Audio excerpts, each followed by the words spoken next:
Prince Crescendo wants some time alone so he can plot the best course of action for Baroque. So now we get to bullshit. In what regard?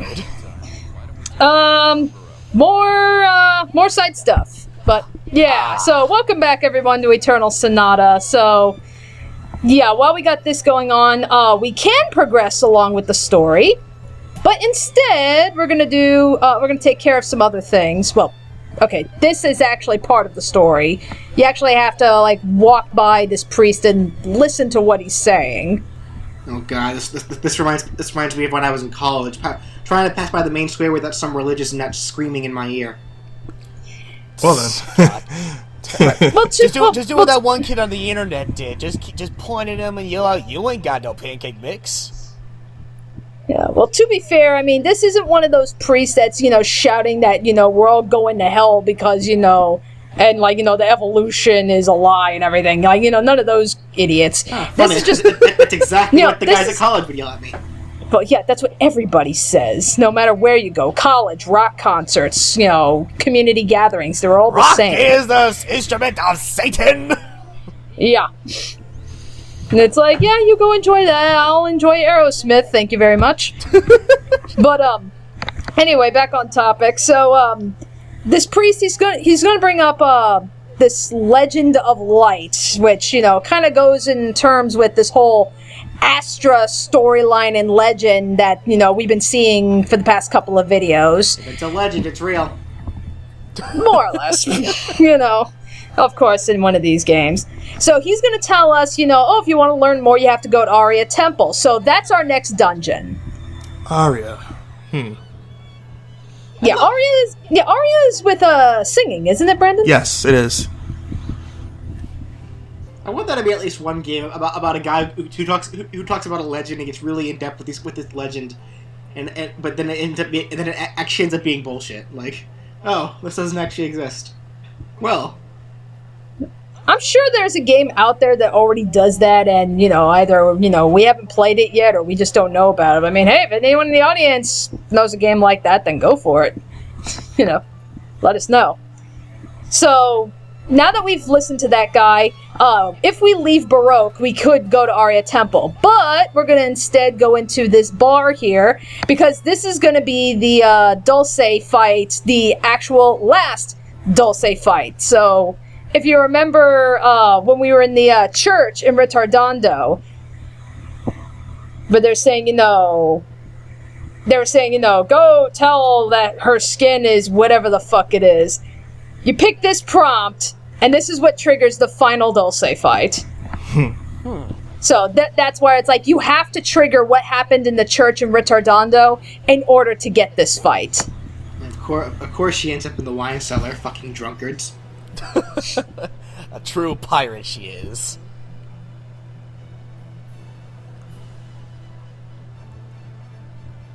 Well then. Jesus.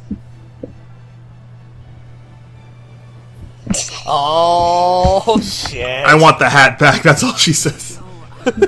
Why is it such a big fight over this fucking hat? Alright, look. That pirate hat that she's wearing is one of a kind. Okay, so yeah, pretty much for the rest of this chapter, or at least through this next dungeon, I decided to bring Jazz along, because we need a big powerhouse character, considering I'm using Frederick and March. We haven't seen him for a while anyway, so yeah, so it's like, yeah, why not? So, same as before, second verse, same as the first. Just get rid of the pirates and then focus your efforts on Dulce herself. It's like, I would appreciate if maybe they tried changing up the strategies, but no, it's the same strategy, but they just have more hit points. Well, that looked like it hurt. That's okay, I got my debuffs. There we go. Shield me, thank you. I need these shields. And one down. Question. Oh, I just thought of something. Yes. How limited would you say cure magics in this game would be? What do you mean by limited? Like limited in range, or? No. I mean, what exactly is they cure? Like, what are they healing? Yeah. Like wounds or something? Does it only heal wounds, or can they go farther than that? Oh, like, does it, like, heal, like, status effects and such? Yeah. Like, no, all the heal spells just heal hit points. You know, if you want to get rid of status effects, you usually have to rely on items to get rid of them, or just let them, you know, run their course. Okay, so you know what? I think that may have been an intentional attention to detail. Like, Either that or a really funny coincidence, because think about it. If you had cure magics in this game that could heal ailments, then people would probably be trying to call bullshit and saying, why aren't they using the cure magics on themselves to heal these terminal illnesses? That's actually a good point. Yeah, props to you, BJ. I honestly never picked up on that. hold on. It's like, yeah, my God, I have learned a number of new things just in this Let's Play alone. thank you, BJ. Well, it's like, yeah, like, well, props to Tricrescendo for that attention to detail. Right.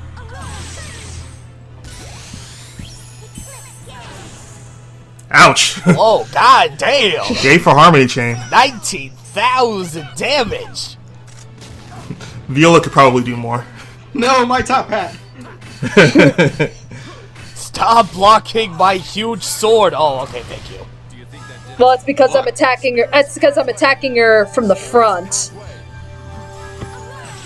It's funny. It's like- If I were to ever find myself playing this game, I probably would be using Jazz a lot, only because I do like characters that have long range like that. Plus, he seems to have Earth-based magic, which you know I'm pretty fond of. Yeah. That's true. Yeah, it's like a lot of his attacks are, you know, pretty much just like, yeah, like shattering the ground and everything. Like, he has a lot of good ranged attacks. Just like a hammer. Yeah, even though he's technically not using a hammer, it's just a giant fuck-off sword. I mean, it can be classified as a hammer the way he swings it and the way it hits the ground. Fuck yeah. That looks like something Darunia would do in Hyrule Warriors. It's exactly something like what Rooney would do. Yeah, that's what I was getting at. Did you enjoy that? Alrighty, build up that. Give me my shields. Oh no, not Jazz. You missed Frederick. Oh, no, those got him. He got it. No, Frederick's got a shield. Oh no, I see. Wait, what's that orange glow on him? That's the burst effect. I think that's from a weapon that it got equipped on him. Okay, so then this is one of those games where it's like you don't show all the ailments at once. You like they kind of fade in amongst each other. They kind of like one at a time. Kind of, yeah.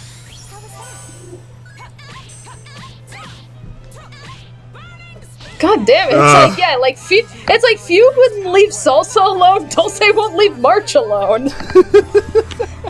It's like, what is it with you people wanting to kill the children? Is it because they're children, or is it because they're I don't know. What species are March and Salsa?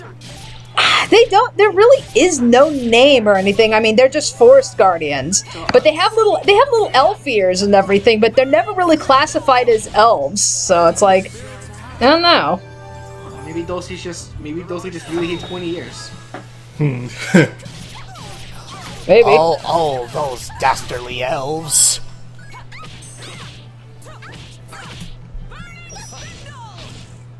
Did you enjoy that? God, for some reason that just reminded me of Yu-Gi-Oh! GX, where all the characters were like dressing up in like the monster cosplays, and like Alexis was like dressed up as the Harpy Lady, and Chaz was losing his shit. yeah, Chaz was literally just like purple hair and pointy ear is my weakness. you fucking weeaboo nerd. Yeah, I remember that. I remember that episode. Unfortunately, I never saw that episode of GX. I think it was towards the end of season 1, wasn't it? Yeah, it was when an that early episode one. was? It was before things got batshit insane. Oh god, yeah. It's like, yeah, season 1. Yeah, because that's the thing. It's like season 1 is actually the season I like the least. And yet it's like, it's probably like the most sane one out of all of them. Because after season 1, it's like, yeah, the show goes nuts. Oh, and there we go. All you did was tap her. Well, that was all we needed. And you're dead. So, the reason you want to do all 3 of these Dulce fights is for this item we just won, the Werewolf Choker. Equipped on anybody, you know how when Jazz attacks, it basically counts as 2 hits? Yeah. When you equip the Werewolf Choker on someone, it basically gives them that ability. Oh, so where did they drop that chest? So they'll always get 2 hits per attack? 2 hits per attack. And what you're going to see what I'm going to be doing, I am actually going to be equipping that onto March. Because when you... and we got a nice defensive weapon as well, but the Werewolf Choker is actually a little bit more important, because now is where things start to get a little unfair. Because I've got the Werewolf Choker equipped on March, considering how fast she hits, pretty much 1 round of regular attacking, she builds up 24 echoes. I only need 1 round of March attacking, and I can start unleashing Harmony Chains. Start unleashing hell. Right off the get-go. So it's like, this is a phenomenal item to get, but you gotta go through the Dulce fights in order to do that. Also, I caught a quick glimpse of it, and forgive me if this was already brought up in like an earlier part, but was Jazz's weapon based off a tuba or a saxophone? I honestly have no idea. Like some kind of an instrument. It is like office design. It is based off a brass instrument. Like whether it's a tuba or saxophone or anything like that. More than likely it's a saxophone. Well, yeah. Based on its shape. Yeah, and hence why his name is known as Jazz. Like when I think of a saxophone, I lean towards more long saw. If it was a hammer, then it'd probably be more of a tuba. Well, plus we already had a guy in here named Tuba. Oh, yeah, so you're it's right. like, You're right. Kind of would seem a little bit weird to have a weapon based off a tuba when you already had a guy in here named Tuba. So yeah, it's probably a saxophone then. Yeah. Okay. Which is a jazzy instrument, so there you go. Well, so are trumpets. To be fair. Yeah, trumpets, saxophones. There's jazz pianos. Oh, yeah, All right. yeah, that is also true. Okay. I would know this because I was once part of a jazz band at one point. Oh. Anyway, so this is the Celesta Forest. So this is pretty much if you leave Baroque, pretty much you just go through this little forest to get to Aria Temple. Now that guy was saying that Aria Temple right now is locked. You have to get the key to unlock the Aria Temple, and believe it or not, to get that key is part of the trading subquest. In fact, it's the end of the trading subquest. Yeah, or at least I can say in this run through, because the thing is that it's very, very weird, and you'll see what I mean in this video. You know, the trading subquest, it ends with getting the key to Aria Temple, but if Snow you White, play, that's where you've been all these years. but yeah, if you go and play Encore mode, and you know, if you happen to be badass enough to actually get this far in Encore mode, the trading quest actually continues after that point. So there is more to the quest. It's just because we're in the regular mode, it arbitrarily cuts it off at this point. What was that little animation? Speaking of which, a Celesta is a type of instrument. Yeah, isn't that like I'm trying to recall. Isn't the Celesta like the little piano or something that makes that little like high pitched ping sounds? Yeah, it's it kind of sounds like music box. Yeah, it's a large wooden music box, or it's classified as a large wooden music box, but it's more so an idiophone. If anyone's heard of that. It's pretty. I can't say. Yes, Celesta is a type of idiophone operated. It's a kind of idiophone operated by a keyboard to make it sound. And its other classifications, that's a large wooden music box. So yeah. Does anyone ever use it anymore these days? Well, actually, I think there's some people that still use Celestas. Yeah. But, Like Yamaha, the music company. I've never heard of it though. So like how many people are using it? That's hard. That's hard to say, all things considered. I mean, I know Yamaha still makes modern Celestas, so I know people probably still use them.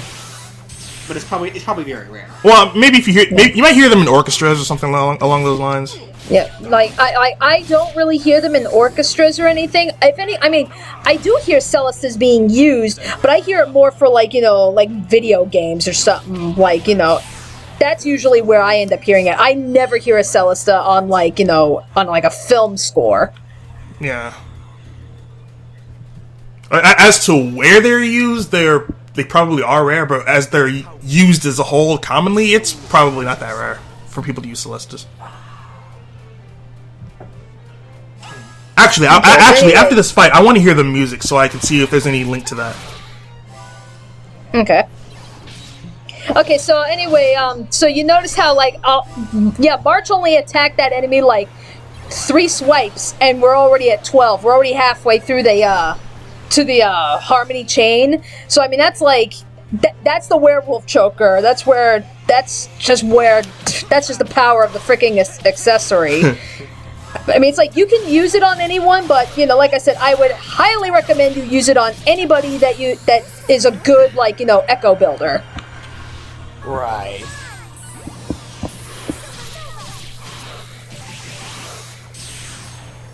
Pain. Ultra combo. Hey, that's my shtick. You're too slow. That reminds me. I just got through. I just got through drawing Spinal. Oh, really? Yeah. Part of my boner collection. Follow Brawlfin1 on Twitter if you guys don't get the joke. Yeah. Okay. There's a specific. Yeah. Then my battery was running low. Damn you, controller! How dare you be low on batteries while I'm recording, you son of a bitch! Yeah. But I'm looking for a specific treasure chest because to trading the trading subquest, you have to trade in the spell book. But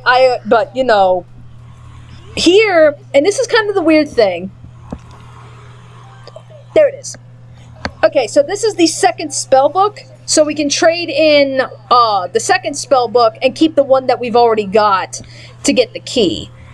This is where it's like, if you, and I wanted the spell book, on Frederick because I was using him. So technically, you don't have to do the trading subquest to get this key. You can just go in the forest, get the book, and trade it here and be done with it. But I wanted to keep a spell book on hand for Frederick because he's going to need it. So that's more or less why I went through this entire trading subquest for this Let's Plays. Just to guarantee that I have this item. Okay. Oh, okay. So yeah, you basically talk to this guy in Baroque Castle, go through the dialogue, and he's saying, oh, go find this book, but because I already found it, it's like, alright, here you go. Just over and be done with it. That's just like Zesty in Paper Mario 1,000 Year Door, where she wants you to get a rare cookbook in Creepy Steeple, but most people already get it the first time they go through, and she won't ask you for that quest until after you finish that chapter. So most people it'll just be like, I really want this cookbook. Oh, here you go. Sweet. Oh, you're such a swell guy. Mr. Stomps a lot. Is that he hates your guts, by the way? I forgot to mention that. You crushed your context lens in the beginning of the game. Oh, yeah. Oh, Zest. I was about to say Zest. Oh, right. Paper Mario. Okay. Yeah. On accident, mind you. Yeah. So, and I also love how that has to happen. Like, even if you just... Yeah, there's no way to get out. Yeah, it's like, you just stand there for God knows how long, nothing will happen. And then you take one fucking step, and then you break the contacts. And then she becomes so fucking dedicated to keep you out of the West District that she fucking blocks the way 24/7. Like, how does she know you're there? How does she know you're coming? Alright, so now that we got the key, now we can... Literally, you go right back to where you were and just continue along your merry way. And there it is. Also, I think I hear a Celesta playing in the music right now, so... More fitting context.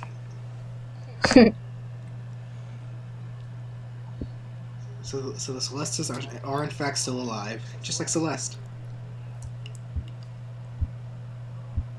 I lost the joke there for a second. Yep. Who's Celeste again? That's how relevant she was. You mean Claves?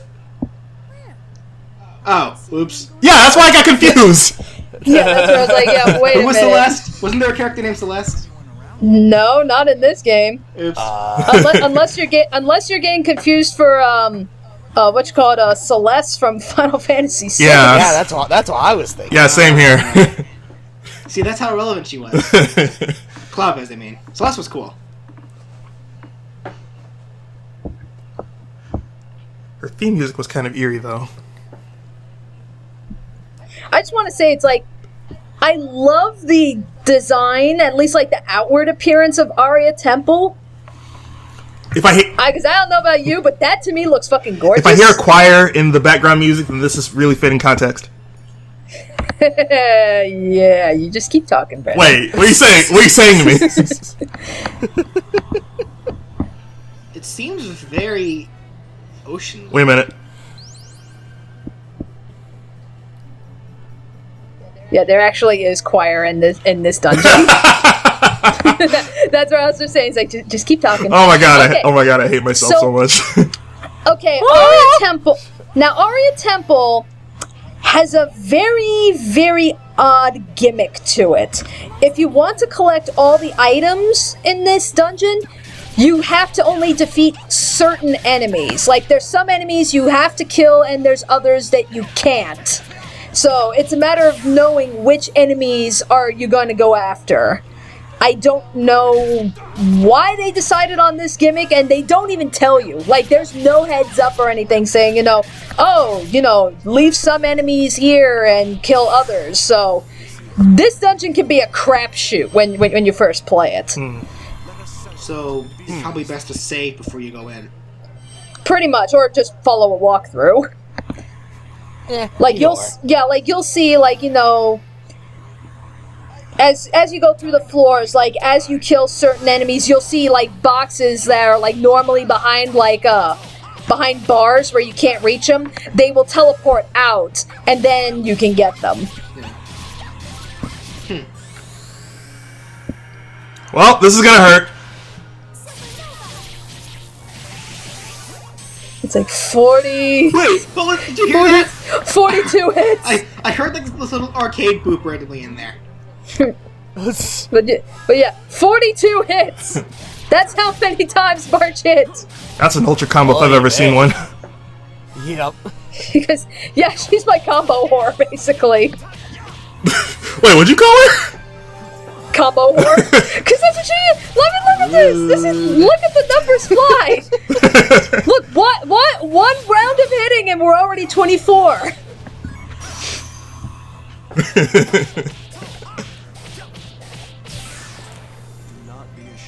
The way that enemy hit you with the tail, it looked like the most sassiest tail whip I've ever seen. I don't know why. Alrighty. Okay, so, of course, I had to hit the guy before, but, if you saw very briefly, there was a treasure chest behind those bars. You know, that's what I'm talking about.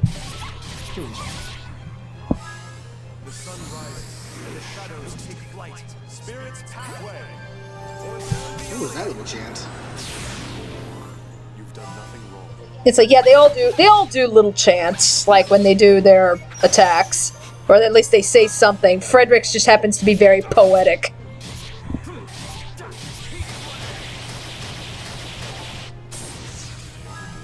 Boom. Poetic justice? That was fun. God damn it, March. I may be stretching a little bit, but March kind of reminds me of Cream the Rabbit. Oh, wait! Really? No, you know what Jazz's weapon reminds me of? A trombone. A trombone? Yeah, that's what it looks like. Makes sense considering how long his sword is. Wait a minute. Trombones, aren't those the things where you have to pull the thing in and Yeah, out? it's got a slider. The slide. Fucking, that's what I was Why did I mistake that for a saxophone? What was God the damn saxophone it. again? The saxophone is like the it's the weapon, not the weapon. It's the instrument that's kind of curved, kind of looks like a J. So, yeah, pretty. Okay, that's right. See, this is literally how misinformed, not only misinformed, but like how uneducated I am when it comes to instruments and music altogether. It was the trombone that I was trying to talk about earlier, not the saxophone. Thank you. Yeah, that's why you guys have me. Thank you, Russell. Yeah, it's okay. But anyway, Well, BJ, I went to marching band too. it's okay. But anyway, BJ, you were saying that March reminds you of Cream the Rabbit. Her stance, kind of mostly her stance and character animation. Like she has this very polite yet innocent, like feel to her. I would say. I mean, you say character animation, yet the fact that she doesn't put her fucking arms down. Cream doesn't do that either. Wait, what? Cream doesn't do that either. Oh no, like. Wait. Oh yeah, she doesn't. Wait, no, you're right. Actually, wait, no. March does put her arms down because she's always putting her arms either behind her back or over her. Her character model is the same as Salsa's. How do you mess that up? Except March knows how to put her fucking arms down. That's what I'm saying. How do you mess that up? What do you mean? How did I mess? How do the designers mess that up? The animators. Yeah. The developer. Not you, BJ. No. Did you make this game? That's a really good point, though, Russell. It's like because they're not afraid to like do more with March's arms in terms of.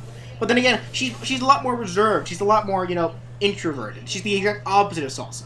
So for Salsa to do those same arm movements as March would be very jarring for an introverted character like Salsa. I understand that, but there are way better ways to do it than just keeping her arms up all the time. Are you saying Salsa has a stiff attitude? Yes, exactly. That's exactly what I'm saying. But Thank you, and good night. Okay. Anyway. yeah, it's like it's like now that we bring that up, you know what's another character who always keeps her arms up and it always bothered the hell out of me? Amy Rose. I like Amy, but up until Boom, she always kept her arms up, and I know why. It's because of that fucking dress of hers. Because it's like defying gravity, and they don't want her arms clipping through it.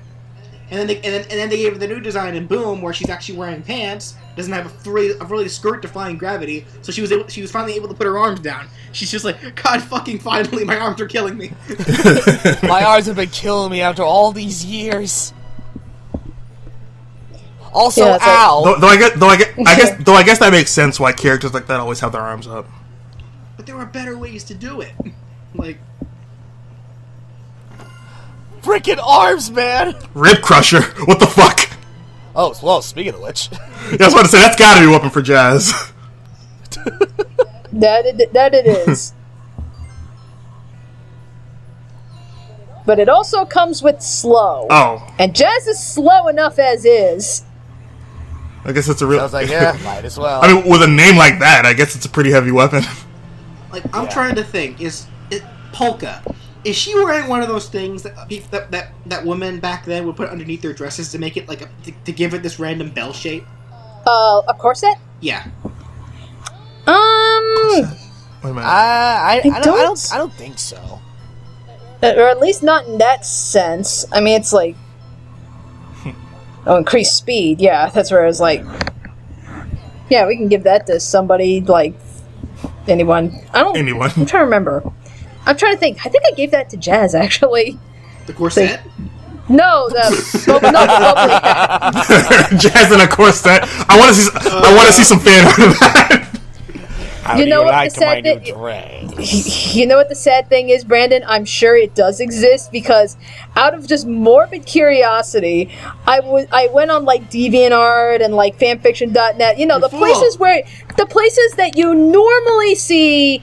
You know, all right, the weird shippings. So I wanted to know, what did people do with Eternal Sonata? And my God, Jazz is the biggest slut in the entire fan community because I've seen him be paired up with damn near everybody. Oh my God. On that note. All right, yeah. So on that note, that we're pretty much halfway through Aria Temple. It's not a very large dungeon, so we'll pretty much be finishing that up in the next video. And I guess before we head out, I should probably also mention like what happened. If you notice like the little diamond pattern on the floor, you have to kill the enemies on that diamond pattern, and when you do, that's when this like magical little rope will appear. If you kill any of the other enemies that are in that room specifically, the rope will not appear. Oh. Yeah, So does that lock you out from being able to complete the dungeon at all, or? No, you just have to like you just have to maybe like go down to like the entrance floor and then go back up just to reset the enemies. Fucking tedious. All right. Yeah. Alrighty then. So we'll see you next time.